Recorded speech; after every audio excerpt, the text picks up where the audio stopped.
Bismillahirrahmanirrahim. Alhamdulillahi Rabbil alamin. Assalamu alaikum rahmatullahi wa barakatuh. Құрметті тыңдарман қауым, естеріңізге сала кетейік.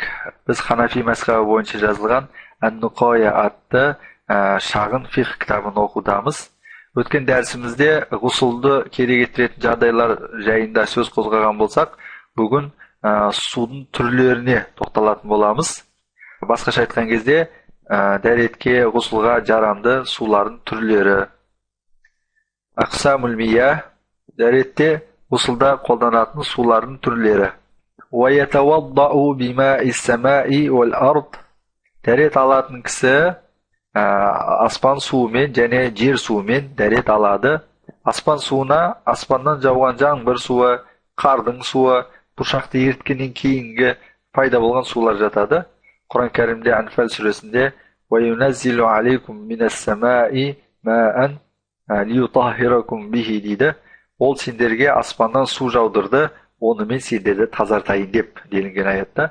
Бұл аят аспаннан жауған су атауының бәрі дәретке, ғұсылға жарамды екенін ашық айтып отыр.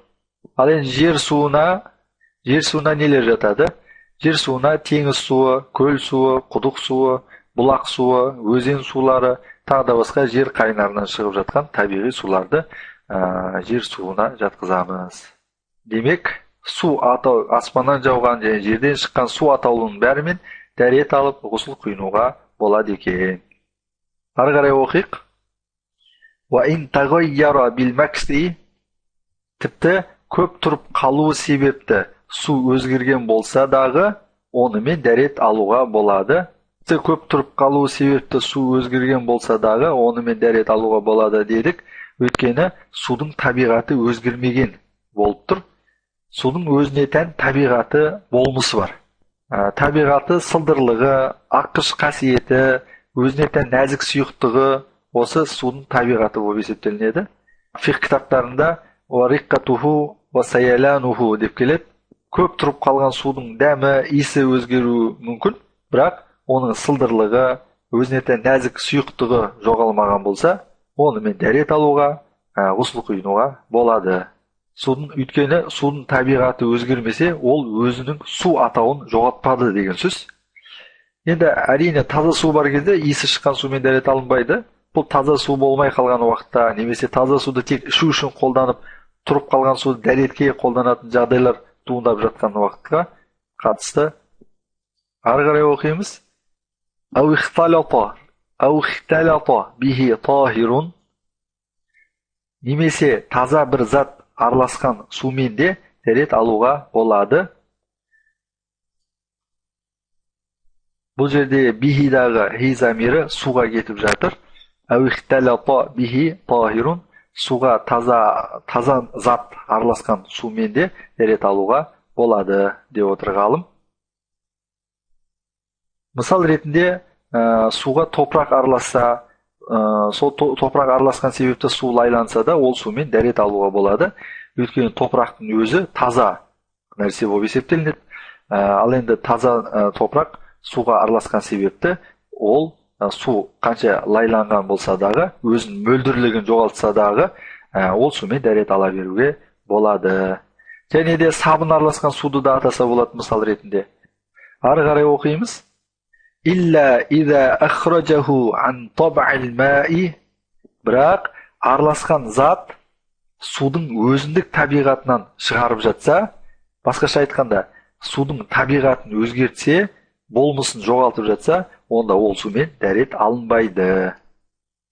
إِلَّا إِذَا أَخْرَجَهُ عَنْ طَبْعِ الْمَاءِ дегендегі мағына осы. Ахраджахудағы ху замирі суға кетіп жатыр.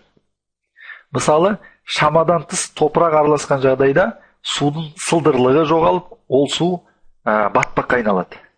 Осылайша су деген атаудан ұзақтап, басқа бір затқа ауысып отыр. Құранда сумен дәрет алыңдар делінген. Ал енді осы жерде суға таза зат араласу мәселесінде қосымша мәлімет ретінде мынаны да айта кеткенді жөн көріп отырмын. Басқа кітаптарда суға таза заттың араласуын екіге бөліп қарастырады. Біріншісі, қатты таза заттар араласқан су болып бөлінеді, және де сұйық заттар араласқан су болып екіге бөліп қарастырады. Қатты таза заттар араласқан суға мысалы топырақ, әк, сабын, порошок, тағы да басқа осындай қатты таза заттарды атасақ болады. Осындай қатты заттар араласқан жағдайда қараймыз, егер көп мөлшерде араласып жатса, судың табиғатын өзгертіп жатса, мұндай сумен дәрет алынбайды. Мысалы, әк суға көп мөлшерде араластырған жағдайда онымен дәрет алуға болмайды. Себебі ондағы араласқан су өзіндік табиғатын жоғалтып, басқа бір затқа, яғни әкке айналып отыр. Ал аз-маз сәл-пәл әк араласқан сумен дәрет алуға болады әрине. Ал енді сұйық заттар араласқан суды айтар болсақ, бұның өзін екіге бөліп қарастырған кітаптарда кейбір сұйық заттардың түсі, дәмі және иісі болып жатады. Мысал ретінде шит майды алсақ болады. Шит майдың иісі бар, дәмі бар және қоңыршын түсі бар. Осындай үш сипаты бар сұйық заттар егер суға араласқан жағдайда, үш сипатының кем дегенде екеуі суда байқалса, ол сумен дәрет алынбайды. Жаңа шит майды беріп өттік мысал ретінде, енді шит май суға араласқан жағдайда, суда шит майдың түсі және дәмі байқалса, ол сумен дәрет алынбайды. Ал тек түсі ғана байқалып, дәмі байқалмаса, немесе дәмі ғана байқалып, түсі байқалмаса, онымен дәрет алады ол сумен.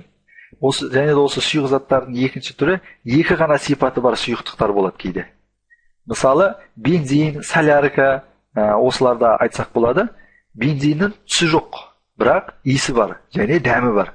Осындай екі ғана сипаты бар сұйықтықтар, егерде суға араласқан жағдайда, екі сипатының бірі суда байқалса, ол сумен дәрет алынбайды. Кітабымызды ары қарай оқимыз.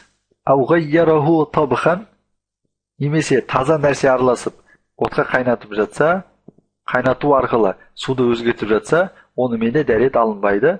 Мысалы, суға аз мөлшерде күріш араласты делік. Күріш қатты әрі таза. Қатты, таза затты егерде суды табиғатын өзгертпейтіндей мөлшер араласып жатса, ол сумен дәрет алуға болады делік. Ал енді күріш қатты әрі таза, бірақ осы аз мөлшерде күріш араласқан суды қайнатып, немесе пісірген болса, ол сумен дәрет алуға болмайды. Ендігі жерде ол су емес, күріш көжеге айналды. Өйткені от күріш араласқан суды өзгертіп отыр. Ауғайяраху табхан дегендегі мақсаты осы. Ары қарай оқимыз. Вахуа мимма ла юқсаду бихи назафату. Бұл, яғни табхандағы кетіп жатыр, бұл тазалық мақсатында қолданатын зат қайнатылмаған жағдайға қатысты дейді. Осындағы бихидағы хи замирі миммадағы мәріпіні кетіп жатыр. Бұндағы мақсат бұрын көне замандары суға сидр дейтін өсімдікті қосып қайнатып жататын. Сидр деген хош иіс беретін өсімдік, сабын ретінде қолданатын бұны. Оны ботаникада зизифус өсімдігі деп атайды.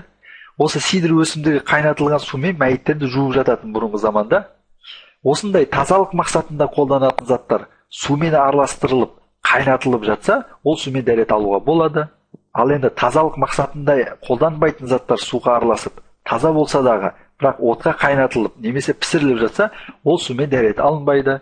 Ол су дәретке ғұсылға жарамсыз деп отыр ғалым. Кітаптағы «Вахуа мимма ла юқсаду бихи ан-назафату» деген сөздің мағынасы осы. Ары қарай келесі дәрісті жалғастыратын боламыз, Алла қаласа. Ва ахиру да'вана анил хамдулиллахи раббил аламин.